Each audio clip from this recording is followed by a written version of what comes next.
자, 이제 세 번째 이제 테마입니다. 최고의 안전자산이라는 미국채 가격은 왜 하락폭이 크냐 이거예요. 금융상품도 하나의 상품입니다. 가격은 기본적으로 수요와 공급에 의해서 우리가 설명을 하거든요. 가장 쉬운 방법이. 그럼 가격이 하락했다는 얘기는 수요보다 공급이 많았다는 얘기잖아요. 수요보다 공급이 많았다는 얘기잖아요.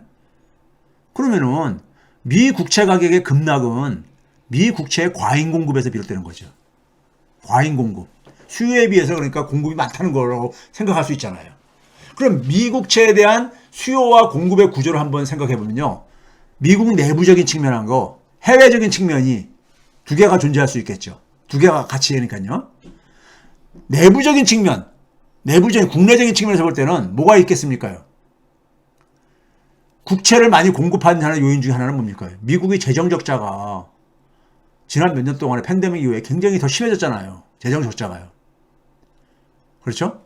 더군다나 연준이 지난 6월 달부터 팬데믹 기간 동안에 아니면 그 이전에부터 금융위기 이후부터 달러를 찍어가지고 엄청나게 국채를 사들였잖아요. 그걸 이제 뭡니까요? 국채하고 MBS라는 이 채권을 사들였잖아요. 그걸 이제 다시 그거를 시장에다가 돌려주고 돈을 회수하겠다는 거 아닙니까? 달러를요. 그게 QT, 양적 긴축이죠. 그렇죠? 즉 국채 물량을 내놓겠다는 얘기죠. 연준이요. 그 다음에 미 국채가 아까 얘기했잖아요. 담보로 많이 사용을 한다고. 담보로. 근데 미 국채의 가격이 하락을 하게 되면 담보 가치가 하락하는 거잖아요. 담보 가치가 하락을 하게 되면은 어떤 걸 받아요? 소위 말해서 담보를 더 보충하라고 마진콜을 요구만 드렸잖아요. 그러면은 그만큼 걸려면 이걸 매각할 수밖에 없잖아요. 매각을요. 그렇죠? 이런 세 가지 요인들이 주요 공급 측면에서 공급 측면을 압박하는 요인이라 한다면은, 그 다음에 대외적으로는 보게 되면은 미 국채에 대한 큰 손들이 있어요. 큰 손들. 미국 내에서는 미국 중앙은행 연준, 그 다음에 미국의 시중은행들, 금융기관들이요. 그 다음에 뭐냐면은 해외에서 보유하고 있는 거잖아요. 해외에서 가장 많이 보유하고 있는 게 일본입니다. 아까 어느 분이 일본이 이거 오래됐습니다. 일본이 중국보다 많이 보유하고 있는 거는요. 근데 일본이 지난해 11월 달부터 올해 8월 사이에 한 1,300억 달러를 팔아치웠어요. 예? 즉 시장에다가 국채를 공급했다는 얘기입니까? 판다는 얘기는요. 중국이 한 1,090억 달러를 처분했어요. 예? 그러니까 국채를 팔았으니까는 물론 환율 방어라든가 뭐 여러 가지 이유로, 예? 미국 국채 가격이 그러니까 하락을 염두에 둔 거를 고려해서라든가, 그다음에 국채 가격은 하락하겠죠. 이런 요인들이 그러니까 우리가 일단 확인할 수 있다 이거예요. 자, 이거 한번 봐보세요. 이게 뭐냐면은 미국은 10월 달부터 9월 달까지가 해계년도입니다. 예? 우리는 1월 달부터 12월 달이지만요. 일본은 4월 달부터 3월 달까지고요. 해계년도가. 미국이 2019년도부터 2022년 올해까지 이제 이게 뭐냐면요. 미국의 연방정부에 그러니까는 이 적자를 가는 건데, 적자가 올해 2022 해계년도가 9월 달에 끝났거든요. 근데 쭉 뚜껑을 열어보니까 한 1.4조 달러가 적자를 봤다는 이거예요. 근데 지난 2년은 2020, 2021년은 팬데믹이 있었잖아요. 그땐 더 많이 봤죠, 적자를요. 3조 1천억 달러, 2조 8천억 달러 막 이렇게 봤죠. 예? 그래서 1조 달러가 넘은 게 지난 3년 동안에 계속 1조 달러가 넘었어요. 예? 재정 적자가요. 그러다 보니까는 이런 재정 적자가 이자 부담으로, 지금 이제 금리가 많이 올라갔잖아요.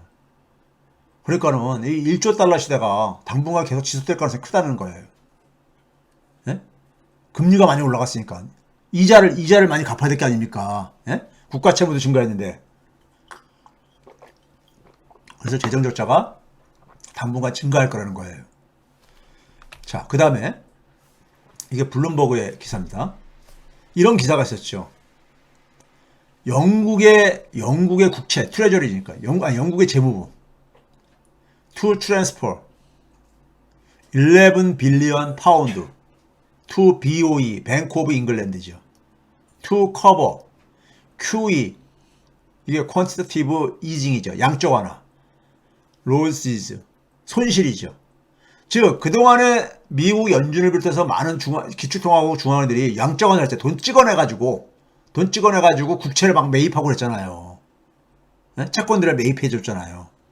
근데 그 채권 가격이 하락했다 그랬잖아요. 최근에요. 그러니까요. 그리고 어떻게 됩니까? 손실을 벌었을 게니까 손실. 채권 가격이 하락했으니까. 중앙은행이 손실을 보면요. 우리나라도 한국은행이 손실을 보면은 정부가 메꿔주게 돼 있습니다. 이익을 보게 되면 정부 재정으로 흡수하고요. 그러니까 영국의 재무부가 이번에 예산 편성하면서 보니까는 영란은행에다가 110억 파운드를 그러니까는 메꿔줬다는 얘기예요. 이만큼 빵꾸가 났기 때문에 영란은행이 중앙은행이 손실을 봤다는 얘기예요. 중앙은행이. 예? 이런 중앙은행도 손실 볼 수 있는 시대가 도래한 거예요. 왜? 그동안 정부들이 그러니까는 정부 채권을 엄청 발행했는데 그걸 누가 사줬어요? 중앙은행들이 돈을 찍어가지고 그걸 매입을 해줬잖아요. 매입을 해가지고 돈을 지원해 준 거잖아요. 근데 국채 가격이 최근에 올해 들어와서 굉장히 많이 폭락을 한 거야. 그러니까 손실을 볼 게 아닙니까? 손실을. 그 관련 얘기입니다. 이건 그러면은 미국에서 안 일어나? 다른 저기에서 안 일어나겠냐고 얘기해요. 예? 자, 그 다음에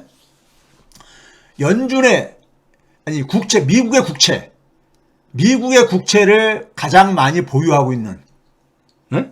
가장 많이 보유하고 있는 게 누구냐면요. 자, 이거 봐보세요. 이 연두 색깔 해가지고 26% 돼 있는 게 얘가 누구냐면 페더럴 리저브, 연준입니다. 연준이 가장 많이 26%를, 미국 정부가 발행한 채권, 국채 중에 26%를 연준이 보유하고 있다 이거예요. 그 다음에 누가 또 갖고 있냐. 중국은 한 4.0%. 그 다음에 일본이 한 5.2% 갖고 있다 이거예요. 근데 이게 변화가, 연준은 근데 금융위기 무렵만 하더라도 한 7.6%였었어요. 근데 26%까지 증가한 거야. 연준이 그러니까는 큰 손으로 등극한 거죠. 반면에 중국 같은 경우는 2010년경에 한 15.7%를 보유했었는데 이게 한 4.0% 엄청나게 많이 줄어든 거죠. 상대적으로요. 일본도 한때는 12.3%까지 갖고 있었는데 이게 5.2%가 줄어들었다는 얘기예요. 지난 한 3년 동안에 중국보다 좀 많이 보유하고 있는 것 뿐이에요. 예?